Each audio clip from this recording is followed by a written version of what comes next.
Okay, hello everyone, welcome back to my video. And in today's video, we are going to talk about narrative text atau teks naratif.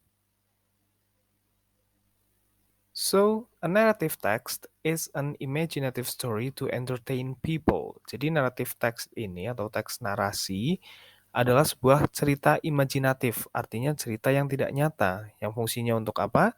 Untuk entertain people, untuk menghibur orang. Jadi itu naratif text. Kemudian There are at least there are four genres of narrative text. Jadi kurang lebih ada 4, tapi bisa jadi ada lebih banyak lagi, tapi saya beri contohnya 4.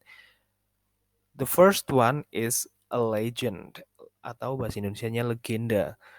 Kemudian second one is a fable atau cerita tentang hewan. Contohnya kalau di Indonesia itu biasanya cerita-cerita tentang si kancil. Nah, itu ikutnya di fable. And then fairy tale atau cerita dongeng yang biasanya berhubungan dengan dunia peri dan lain-lain. Kemudian yang keempat adalah science fiction atau fiksi ilmiah. Contohnya kalau kalian sering nonton film science fiction itu juga bisa dimasukkan ke dalam sebuah narrative text. Then Nah, as usual, in an English text atau sebuah teks dalam bahasa Inggris itu selalu memiliki generic structure atau struktur umumnya. Yang pertama ada orientation. Orientation is the opening paragraph where the characters of the story are introduced. Artinya adalah paragraf pembuka di mana karakter-karakter yang ada nantinya di cerita itu mulai diperkenalkan di paragraf pertama biasanya. Itu namanya orientation. And then complication.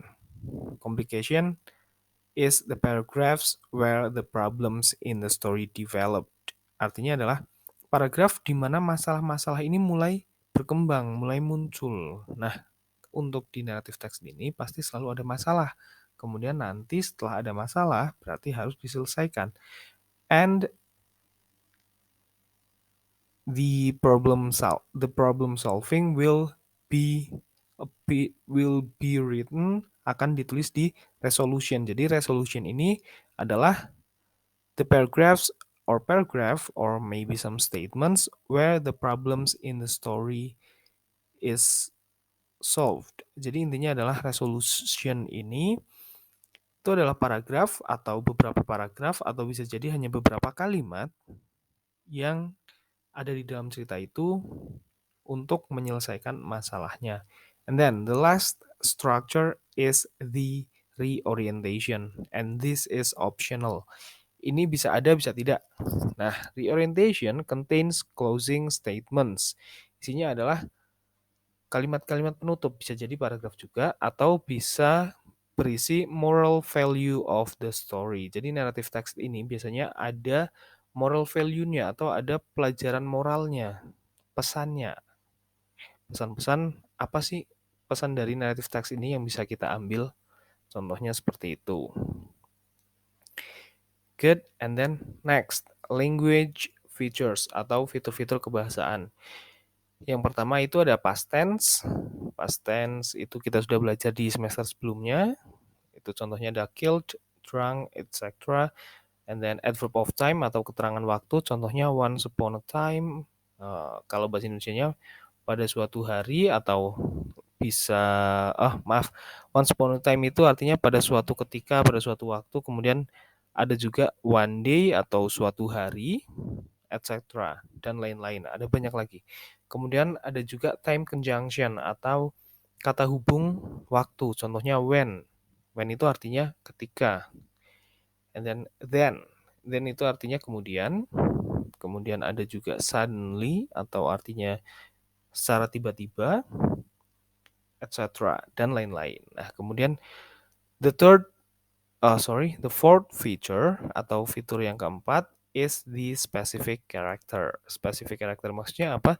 Jadi untuk narrative text ini pasti menceritakan orang-orang tertentu. Karakternya itu bukan secara umum gitu ya. Jadi karakter utamanya itu pasti misalnya it is about Cinderella, Snow White, Alibaba, etc. Jadi bukan putri-putri secara umum tapi pasti spesifik Cinderella, Snow White dan lain-lain. And then direct speech. Direct speech itu adalah kalimat langsung. The direct speech is used to make the story lively supaya lebih hidup ceritanya. Contohnya, Snow White said.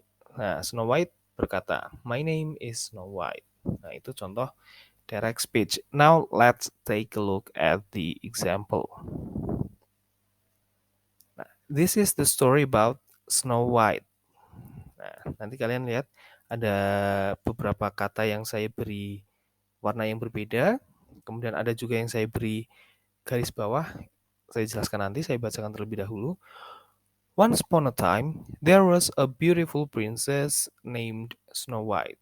She was kind and gentle and a friend to all animals. One day, Snow White met a charming prince. As they sang a song of love together, Snow White's evil stepmother, the queen, watched them. Oke, yang pertama yang saya beri warna hijau ada once upon a time sama one day.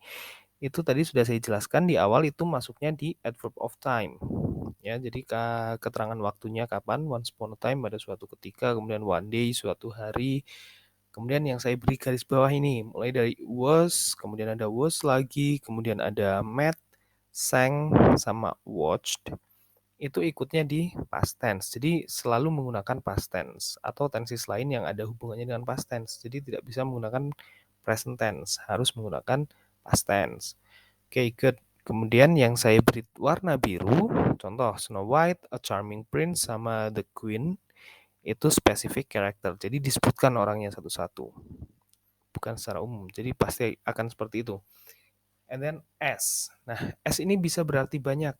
Kalau di sini konteksnya, S ini artinya jadi ketika. As they sang a song of love together, ketika mereka menyanyikan sebuah lagu cinta bersama-sama, Snow White's evil stepmother, ibu tiri Snow White yang jahat, the queen, sang ratu, watched them. Jadi saat mereka lagi bernyanyi bersama, sang ratu ini memperhatikan mereka, melihat mereka, apa yang sedang mereka lakukan. Nah, so it is the end of our lesson today through this video. So I hope we will meet again soon in my next video. So don't forget to always be healthy and always be happy. Thank you and see you.